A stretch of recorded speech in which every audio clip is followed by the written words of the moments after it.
Hello student, आपका स्वागत है हमारे इस वीडियो में।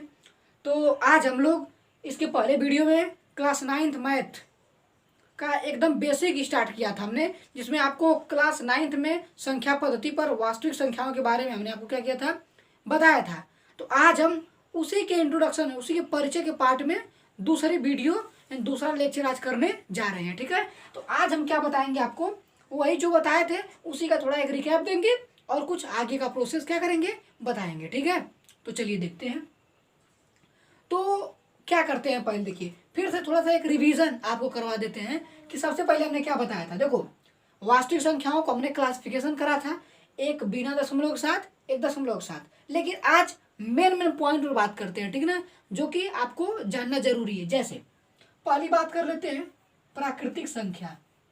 देखो, इसके बारे में बता चुके हैं, यह किसका पार्ट होता है, यह किसका पार्ट होता है, यह बिना दशमलव के साथ में पूर्णांक के अंदर आता है ना। तो प्राकृतिक संख्या क्या होगी भैया, प्राकृतिक संख्या। जैसे इंग्लिश में क्या बोलते हैं, नेचुरल नंबर बोलते हैं। क्या बोलते हैं, नेचुरल नंबर। सब कुछ जानते रहिए आप, इसे क्या बोलते हैं, नेचुरल नंबर। तो प्राकृतिक संख्या की परिभाषा आप क्या दोगे, बोलोगे कि वे संख्याएं जो एक से शुरू होकर, वे संख्याएं जो एक से शुरू होकर, वे संख्याएं जो एक से शुरू होकर अनंत तक जाती हैं, उन्हें प्राकृतिक संख्या कहते हैं। फिर से आप कॉपी निकालिए, पेन निकालिए, नोट करिए, क्या प्राकृतिक संख्या की परिभाषा होती है कि वे संख्याएं जो एक से शुरू होकर अनंत तक जाती हैं, उसे क्या बोलते हैं, प्राकृतिक संख्या कहते हैं। एग्जाम्पल है ये, एग्जाम्पल क्या है, एग्जाम्पल है 1 2 3 4 5 से लेके कहाँ तक, अनंत तक। ये क्या हो जाएगी, प्राकृतिक संख्या हो जाएगी। उसके बाद बात करते हैं पूर्ण संख्या की। इसकी बात करते हैं भैया, पूर्ण संख्या की बात हम कर लेते हैं आपसे। किसकी बात कर लेते हैं, पूर्ण संख्या की। इसको इंग्लिश में क्या बोलते हैं, इसको इंग्लिश में बोलते हैं होल नंबर। क्या बोलते हैं, होल नंबर। क्या बोलते हैं, होल नंबर। ठीक, अच्छा, पूर्ण संख्या, इसे इंग्लिश में क्या बोलते हैं, होल नंबर। क्या परिभाषा देंगे, वे संख्याएं जो जीरो से शुरू होकर, वे संख्याएं जो जीरो से शुरू होकर अनंत तक जाती हैं, वे संख्याएं जो जीरो शुरू होकर कहाँ तक जाती हैं, अनंत तक जाती हैं, उन्हें पूर्ण संख्याएं कहते हैं। यानी वे संख्याएं जो जीरो से शुरू होकर अनंत तक जाएंगी, उसे पूर्ण संख्या कहते हैं। एग्जाम्पल की बात करें भैया, तो एग्जाम्पल देख लीजिए, 0 1 2 3 4 5 से लेके कहाँ तक, अनंत तक। देखो, ये तो सब लोग जानते हैं, प्राकृतिक संख्या किसे कहते हैं, पूर्ण किसे कहते हैं, सब लोग जानते हैं। अब इसी पर क्वेश्चन कैसे पूछेगा, ध्यान सुनना। देखो, प्राकृतिक किसे कहेंगे, जो एक से शुरू हुई अनंत तक गई। पूर्ण में क्या अंतर हुआ, पूर्ण में बस थोड़ा सा चेंज हुआ कि वह उसके आगे क्या लगा दिए, 0। यानी यहाँ तक तो ठीक है, यहाँ तक तो ठीक है, 1 2 3 4 5, बस इसके आगे क्या लगा दिए, 0। यानी प्राकृतिक संख्याओं के आगे क्या लगा दिए, 0। तो क्या बन गई है, पूर्ण बन गई है।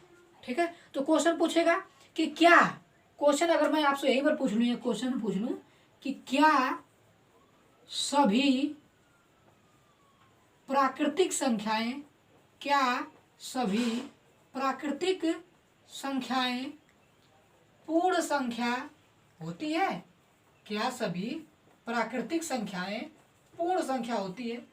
अगर आपने मेरे वीडियो को ध्यान से देखा होगा, पहले और दूसरे को, तो आप क्वेश्चन कर सकते हो। क्या क्वेश्चन भैया, और यह क्वेश्चन मजाक नहीं है, एग्जाम्पल में दिया एनसीईआरटी के कक्षा 9 में, या तो आपके प्रश्नावली में दिया होगा। जब हम प्रश्नावली का सलूशन कराएंगे तो बताएंगे। ठीक है, सुनिए कि क्या सभी प्राकृतिक संख्याएं पूर्ण संख्या होती है। पहले बात करते हैं प्राकृतिक संख्या किसे कहेंगे। तो प्राकृतिक संख्या की बात करें तो 1 2 3 4 5, क्या सभी प्राकृतिक संख्या, मतलब जो भी प्राकृतिक होगी, जैसे 1 प्राकृतिक, 2 प्राकृतिक, 3 प्राकृतिक, यानी ये सभी प्राकृतिक संख्याएं क्या पूर्ण होती हैं।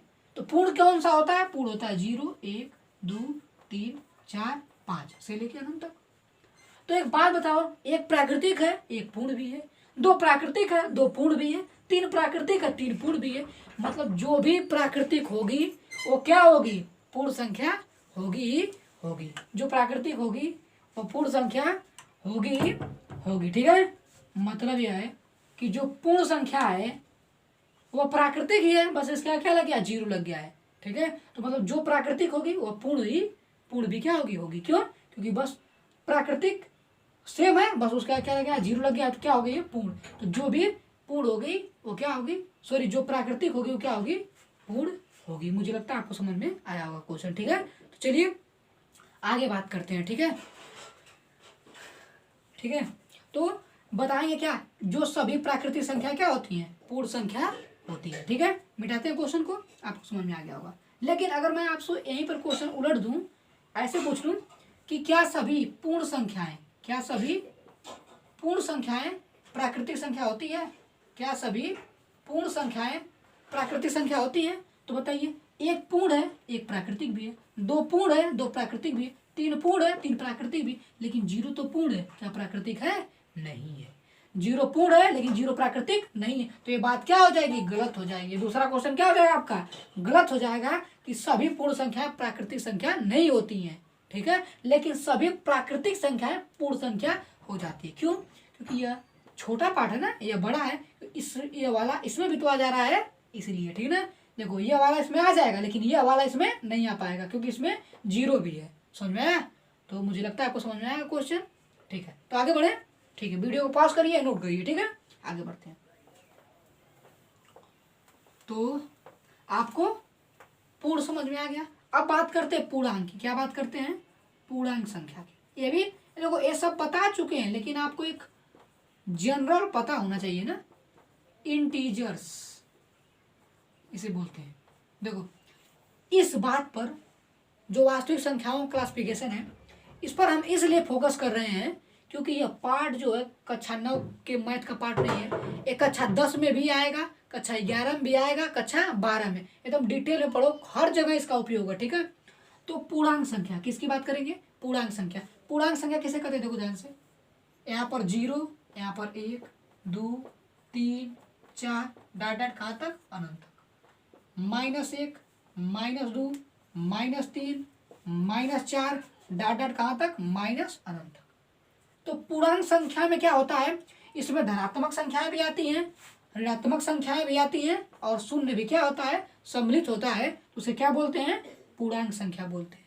लेकिन एक बात ध्यान देना, पूर्णांक संख्या में कभी दशमलव वाली संख्या नहीं आती है। जैसे ऐसा नहीं लिख सकते हैं कि 1.1, इसमें 1 होगा, उसके बाद 2 होगा, 2 के बाद 3, 3 के बाद 4, इसमें इधर -1 -2 -3 -4 ऐसे। ठीक है, इधर समझ में।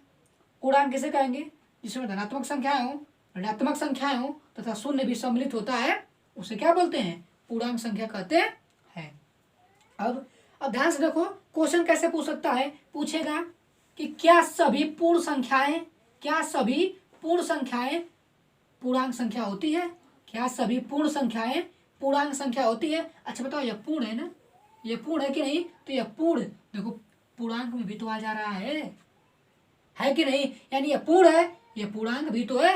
0 1 2 3 4 5 क्या पूर्ण है, ये पूर्णांक भी तो है, यानी सभी पूर्ण संख्या, सभी पूर्ण संख्या पूर्णांक संख्या होती है। अच्छा पूछे, सभी प्राकृतिक संख्या पूर्णांक होता है क्या, तो प्राकृतिक यही तो है, प्राकृतिक क्या है, 1 2 3 4 5। अच्छा ध्यान से देखो, ये यहाँ पर भी तो है, यानी कहीं ना कहीं ये पूरा बड़ा पार्ट, बड़े पार्ट में या छोटे छोटे पार्ट आ जा रहे हैं। तो आपको ये सब क्वेश्चन समझने होंगे। ठीक है, समझ रहे हैं ना, तो ये सब आपको आने चाहिए। ठीक है, तो मुझे लगता है प्राकृतिक संख्या, पूर्ण संख्या, पूर्णांक संख्या आपको आ गई होगी। ये बातें हमने पिछले वीडियो में भी क्या करी थी, बताई थी, लेकिन आपको ऐसा नहीं बताया था कि क्वेश्चन कैसे पूछ सकता है। ठीक है ना, तो ये भी बताते हुए चलते हैं। अच्छा एक क्वेश्चन और मैं पूछूं आपसे कि क्या सभी पूर्णांक संख्या, क्या सभी पूर्णांक संख्या प्राकृतिक संख्या होती है, नहीं होती है। क्यों, पूर्णांक में माइनस भी आ जाएगा, 0 भी आ जाएगा, लेकिन प्राकृतिक में तो 1 2 3 4 5 आएगा ना, तो गलत बात। आपको भी मुझे लगता है आपको समझ में आ रहा होगा।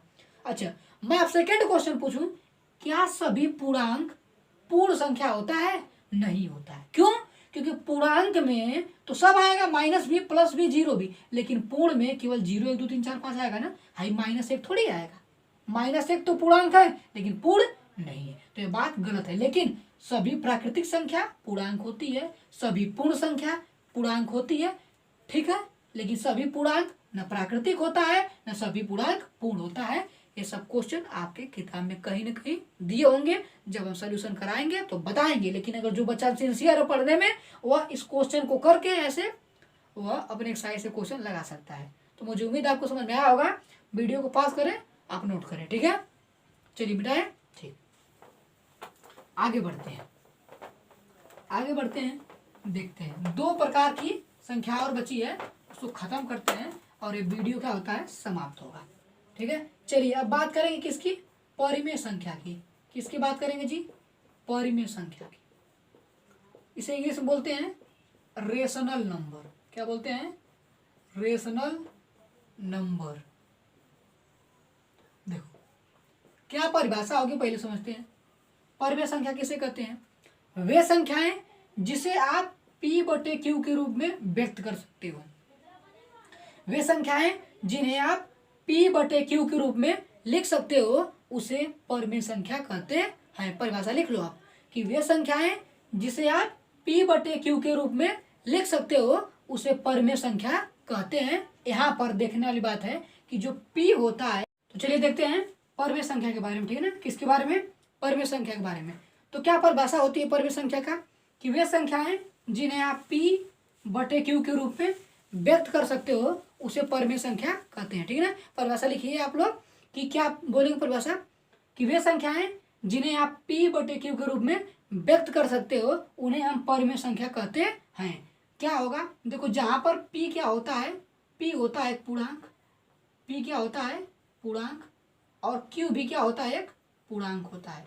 यानी वहां पर P भी पूर्णांक होगा और Q भी क्या होगा, पूर्णांक होगा। और सबसे इंपॉर्टेंट बात यह है Q नॉट इक्वल टू 0 होगा। Q क्या होगा, नॉट इक्वल टू 0 होगा, यानी Q 0 होना नहीं चाहिए।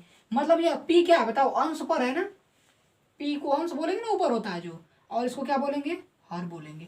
तो जो अंश होगा वह पूर्णांक होगा, जो हर होगा वह भी पूर्णांक होगा। मतलब कहीं ना कहीं बात, अगर आप परिमेय संख्या आपके दिमाग में आएगा तो कहीं ना कहीं आप यह सोचेंगे कि कहीं ना कहीं बटा में होगा, जैसे 2/3 ऐसे करके होगा। क्यों, क्योंकि P बटे का मतलब है ऊपर होना चाहिए अंश में कुछ और नीचे हर में कुछ होना चाहिए। और जो अंश होगा वो पूर्णांक होगा और जो हर होगा वो भी क्या होगा, पूर्णांक। अच्छा पूर्णांक तो आपको पता ही है ना, पूर्णांक क्या हो सकता है, 0, 1, 2, 3 इधर लेके अनंत तक, -1, -2, -3 इधर लेके अनंत, ठीक है। तो यही पूर्णांक है, यही क्या है, पूर्णांक है। तो P जो ऊपर रखोगे वो इनमें से कुछ रखोगे, जो Q नीचे वाले में, नीचे वाला भी क्या है, पूर्णांक है, वो अभी इनमें से कुछ रखोगे। लेकिन एक कंडीशन है कि Q 0 नहीं होना चाहिए, यानी जो नीचे वाला है वह कभी 0 नहीं होगा। भले से 0 क्या है, 0 पूर्णांक है, लेकिन नीचे नहीं होगा या कभी भी, ठीक है। एग्जाम्पल, जैसे अगर मैं परिमेय संख्या का एग्जाम्पल सोचूं तो 1/2, एक क्या है, पूर्णांक। देखो पूर्णांक है कि नहीं, बिल्कुल। नीचे 2 क्या है, पूर्णांक है। तो यानी ऊपर वाला भी पूर्णांक है, नीचे वाला भी पूर्णांक है, तो यह P/Q के रूप में है, तो यह क्या हो जाएगा, परिमेय संख्या हो जाएगा। अगला एग्जाम्पल 2/3। अच्छा बताओ 2 पूर्णांक है क्या, बिल्कुल 2 पूर्णांक है।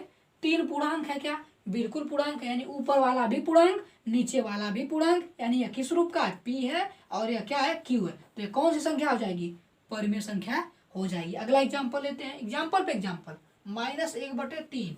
अच्छा बताओ -1 क्या पूर्णांक है, बिल्कुल -1 पूर्णांक है। 3 क्या है, पूर्णांक है, बिल्कुल पूर्णांक है। तो यह परिमेय संख्या होगी कि नहीं होगी, बिल्कुल हो जाएगी। लेकिन अगर यहीं पर मैं आपसे क्वेश्चन पूछ दूं कि बताइए 1/0, 1/0, हाई एक पूर्णांक है, 0 भी पूर्णांक है, लेकिन यह परिमेय संख्या है नहीं है, क्योंकि हम कहे थे कि नीचे कभी 0 नहीं होना चाहिए, यानी Q के जगह 0 कभी नहीं होना चाहिए। यानी कि अगर आपसे कोई पूछे 2/0 क्या है, परिमेय है, नहीं परिमेय है, परिमेय नहीं है, क्योंकि नीचे मतलब नीचे क्या है, Q कभी 0 नहीं होना चाहिए, ठीक है। लेकिन अगर मैं आपसे यहीं पर सवाल पूछूं, क्या 0 एक परिमेय है, क्या 0 एक परिमेय है, इसके बारे में अभी रुको, 1 मिनट बाद बात करते हैं, 1 मिनट बस, इसके बारे में बात करते हैं, इसके बारे में भी 2 मिनट बाद बात करते हैं, ठीक है। क्यों है बता रहे, एक क्वेश्चन बताओ कि 3/0 क्या है, परिमेय है, नहीं, क्योंकि यह ऊपर वाला तो पूर्णांक है, नीचे वाला भी पूर्णांक है, लेकिन यह 0 कभी नहीं हो सकता, यानी यह परिमेय संख्या नहीं है। मतलब आपको यह बात समझ में आ गई कि नीचे 0 अगर आ गया तो परिमेय कभी हो नहीं सकता है। लेकिन मैं अगर आपसे यहीं पर एक क्वेश्चन पूछ दूं कि एक बात बताइए कि चार चार एक परिमेय संख्या है। सोचो, अगर मैं आपसे पूछ दूं कि चार एक परिमेय संख्या है तो आप समझेंगे इसमें पी तो है, क्यू है ही नहीं, तो परिमेय संख्या नहीं होगी। लेकिन यह परिमेय संख्या है, क्योंकि आप 4/1 नहीं मान सकते हो। 4/1 मान सकते हो कि नहीं मान सकते हो? आप किसी के बटे 1 मान सकते हो, तो 4/, क्या मान लिए? 1। अब बताओ 4 पूर्णांक है कि नहीं? बिल्कुल है। 1 पूर्णांक है कि नहीं? है। और ये पी है और ये क्या है? क्यू है। तो ये परिमेय संख्या हो गई कि नहीं? हो गई। ये परिमेय संख्या हो गई। अगर मैं आपसे पूछूं कि आपसे यहाँ पर पूछूं कि -2 परिमेय संख्या है कि नहीं? बिल्कुल है। इसके बटे तुम कितना मान लो? 1 मान लो। तो -2 एक पूर्णांक, 1 क्या है? पूर्णांक। एक क्या हो जाएगी? परिमेय हो जाएगी। यहाँ से आपको यह बात पता चलती है कि जो भी पूर्णांक कोई उठा लो तुम, इसमें से कोई पूर्णांक उठा लो, सब क्या होंगी? परिमेय होंगी। कोई उठा लो, अगर मैं -3 उठा लूँ तो -3, इसके बटे क्या मान लूंगा? 1, परिमेय हो गई। यहाँ से -8 उठा लो, -8 उठा लो पूर्णांक में से, इसके बटे क्या मान लूंगा? 1, परिमेय हो गई। यानी कि यहाँ से एक सवाल बहुत इंपॉर्टेंट बन जा रहा है कि पूछे अगर आपसे क्या सभी पूर्णांक परिमेय संख्या होती है? तो यस, होती है। क्यों? किसी भी को उठा लो, उसके बटे 1 मान लो, तो परिमेय बन जाएगी नहीं बन जाएगी? अगर तुम यहाँ से 5 उठा लो और पूछे आपसे कि 5 परिमेय है कि नहीं? है, क्योंकि इसके बटे क्या मान सकते हो? 1 मान सकते हो। इसमें से -10 उठा लो, क्या परिमेय है? क्या परिमेय है? इसके बटे क्या मान लोगे? 1। यानी किसी के बटे भी आप 1 मान सकते हो। इसका मतलब कोई पूर्णांक उठाओ, उसके तुम बटे 1 मान लो और वो क्या हो जाएगी? परिमेय हो जाएगी। अब ध्यान सुनो, एक इंपॉर्टेंट क्वेश्चन यहीं पर पूछने जा रहे हैं। जो लोग ध्यान सुने होंगे उनको समझ में आएगा। आगे अगर आपको ये सवाल जो पूछने जा रहे हैं तो समझ जाएंगे आपको परिमेय संख्या कुछ न कुछ आ गई है। ठीक है ना? ध्यान सुनिएगा। कहने का मतलब यह है, क्वेश्चन अभी बना है कि क्या सभी पूर्णांक परिमेय होते हैं? बिल्कुल। कोई पूर्णांक उठा लो, उसके बटे 1 मान लो, परिमेय हो जाएगी। लेकिन मैं आपसे पूछूं क्या 0 एक परिमेय संख्या है? तो कुछ लोग कहेंगे 0 तो नहीं होना चाहिए, क्यों? Q not equal to 0। लेकिन गलत, यह परिमेय संख्या है। कैसे है? ध्यान सुनो। क्या 0 के बटे 1 मान सकते हैं?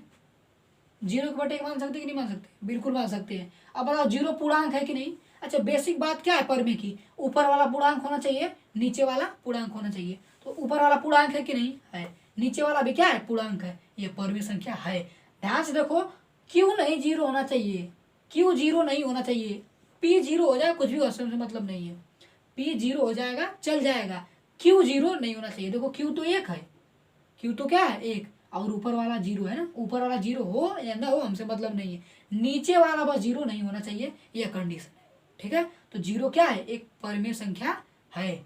क्योंकि 0 क्या है? एक परिमेय संख्या है। क्यों? क्योंकि इसके बटे 1 मान सकते हो। यह पूर्णांक है, यह भी पूर्णांक है, और ये क्या बन जाएगी?